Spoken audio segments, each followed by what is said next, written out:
সুনামগঞ্জে কমতে শুরু করেছে বেশিরভাগ নদ নদীর পানি, তবে এখনও পানিবন্দী রয়েছেন 10টি উপজেলার হাজারো মানুষ। সিলেটেও পরিস্থিতির অনেকটাই উন্নতি হয়েছে। এদিকে নতুন করে প্লাবিত হয়েছে উত্তরের জেলা কুড়িগ্রাম ও নেত্রকোনার নিম্নাঞ্চল। সুনামগঞ্জে বৃহস্পতিবার বিকেলে মেঘ কেটে গিয়ে দেখা মেলে কাঙ্ক্ষিত রোদ। এরপর থেকে বৃষ্টি কমে আসায় জেলার বিভিন্ন হাওর ও নদ নদীতে পানি হ্রাস পায়, তবে এখনো প্লাবিত রয়েছে বিস্তীর্ণ এলাকা। দুর্ভোগে রয়েছেন হাজারো মানুষ। গত দুদিন ধরে আমরা খুব ভোগান্তির মধ্যে আছি, বিশেষ করে চারিদিকে পানি আর পানি।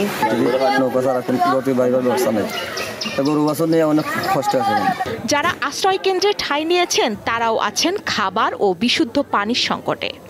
সব আমরা নার্সিংহোমে উঠছি গে, মানে আমরা বাড়ি ঘুরে আইতে গেলে আমরা কমল পানি, তারা খাইবার পানি দেয় না, তারা বাথরুম করবার লাগে দেয় না, এরপরে চলার একটা সুযোগ একবারে একটা কষ্ট না নিয়ে। কুড়িগ্রামে ব্রহ্মপুত্র, দুধকুমার, ধরলা ও তিস্তা সহ 16টি নদ নদীর পানি বৃদ্ধি পাওয়ায় নিম্নাঞ্চলে বন্যা পরিস্থিতির আরও অবনতি হয়েছে।